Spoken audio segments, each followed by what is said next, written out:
place where the spirit of the Mother Road is alive and kicking, where every mile tells a story, and where every rider can feel like they're part of something bigger than themselves.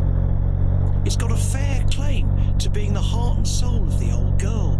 That's the magic of Seligman and the magic of Route 66. The history of the place is absolutely typical of these desert towns. Back in the late 19th century, the place was named after a bigwig banker, Jesse Seligman. It started off as a railroad town, but it really came into its own when Route 66 rolled in during the 20s. The road was a magnet, pulling in all sorts of folk looking for a slice of the American dream. Seligman was buzzing then. Motels, cafes, the works. It was a proper hive of activity for all the weary travellers. But then, wouldn't you know it, progress comes along in the shape of the interstate highway system. The late 50s saw the arrival of I-40, bypassing Seligman and leaving it in the dust. The town could have thrown in the towel, but that's not the Seligman way. But thanks to the likes of Angel Delgadlio, the town's barber and a tireless champion of the road, known as the mayor of Route 66, Seligman reinvented itself, becoming a haven for nostalgia buffs and road warriors alike. Stepping into Angel's shop is like stepping into a living museum, with its walls plastered with memorabilia, each piece telling a story centered around 66.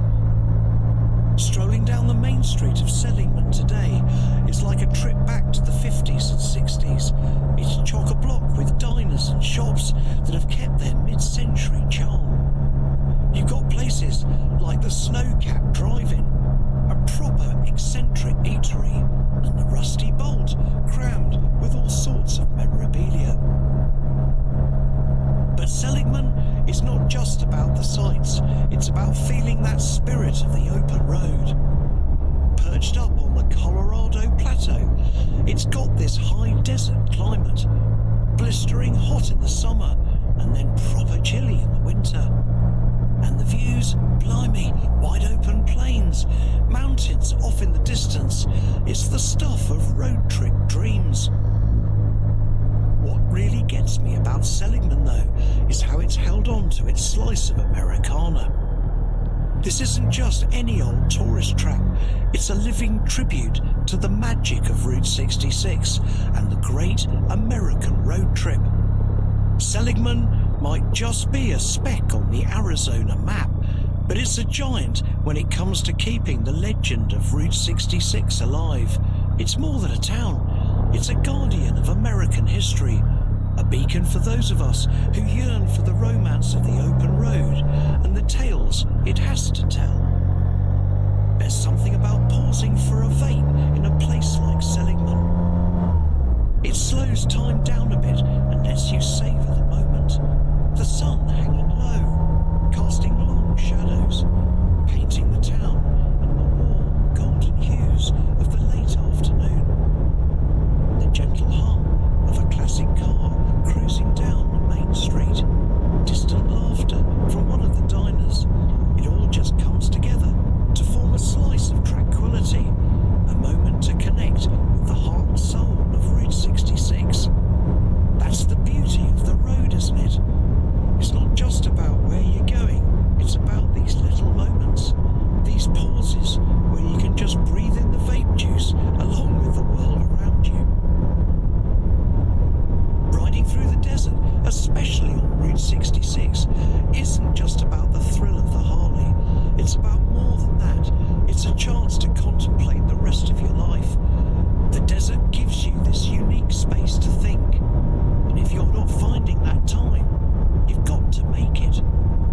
The desert, it's timeless. We're just passing through it, our lives but a blip in its history.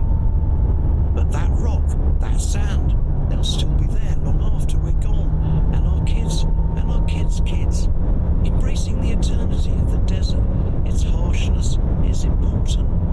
Riding there, you're in a land that doesn't care about you.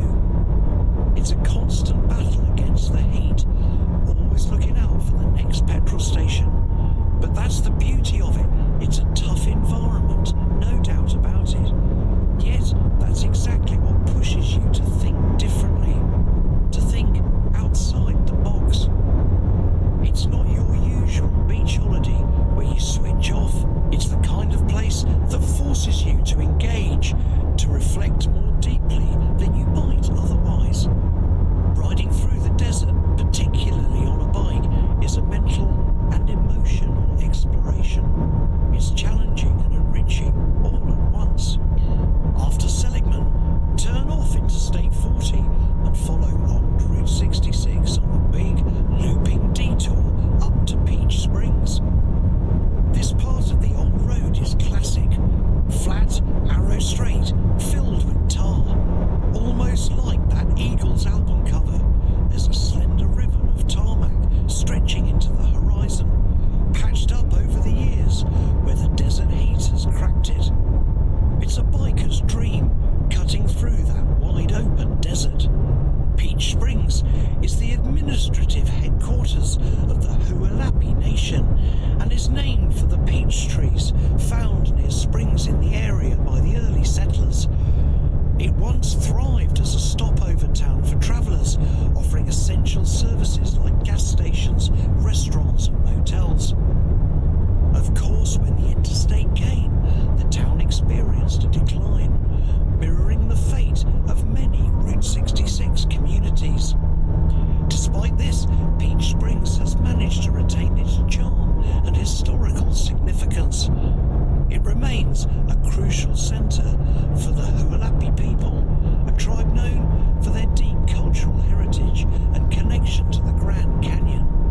Another benefit of taking the Peach Springs route is that you pass by another small town called Hackberry, home of Hackberry General Store, which is a great stop.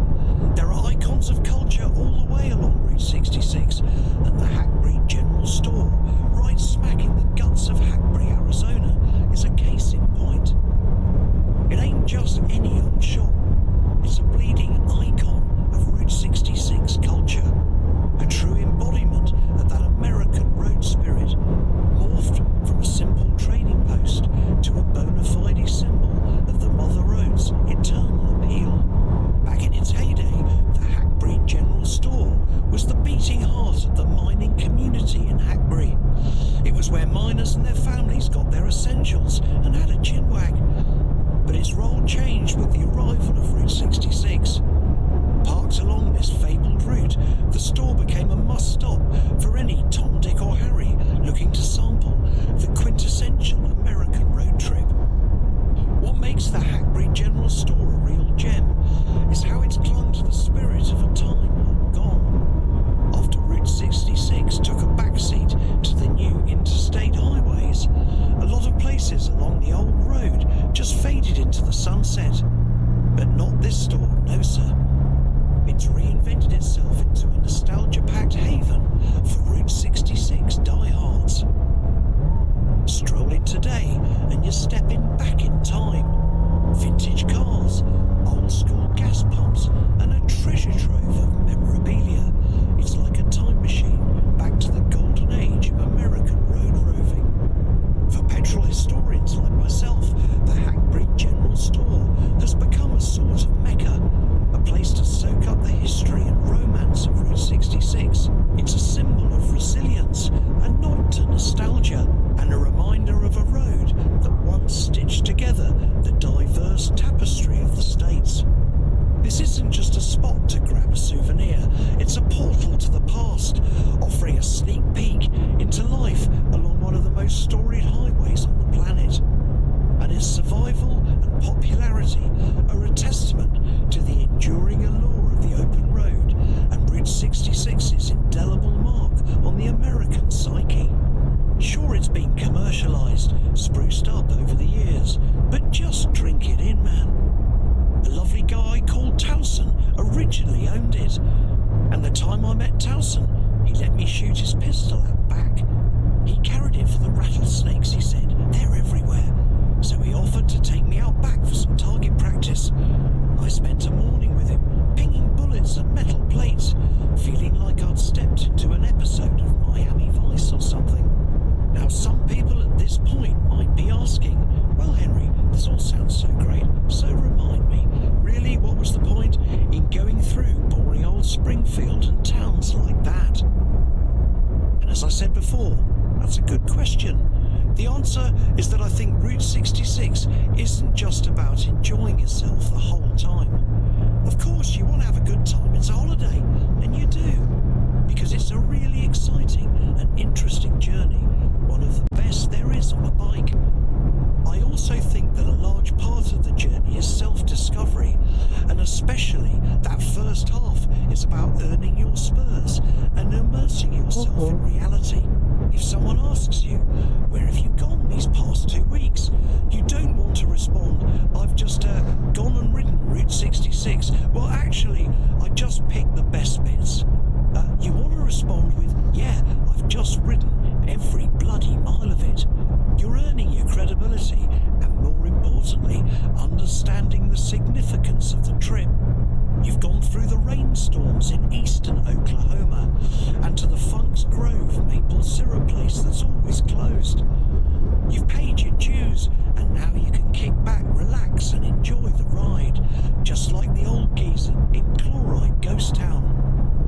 Chloride, I should say, is actually a pretty cool stop. It is one of the oldest and best preserved ghost towns in the state, encapsulating a quintessential story of mining booms and busts that characterized the American West. Founded in the early 1860s, Chloride was the result of silver mining, which surged following the discovery of a rich silver deposit in the area. The town's name derives from the silver chloride found in the mines. At its peak in the late 1800s, Chloride thrived with a population of around 2,000 people. It was a bustling hub, complete with post office, saloons, a jail, well, a drunk tank really, and a general store, serving the needs of the miners and their families. The town even had a newspaper, the Chloride Echo. But it all went down the tubes in the early 20th century when the silver deposits dwindled and World War I shifted demand to other minerals. Consequently, the mines began to close and the population started to decline. By the 1940s, Chloride had transformed from a booming mining town to a near ghost town, with only a handful of residents remaining. If I could only do half of Route 66, I would make Chloride part of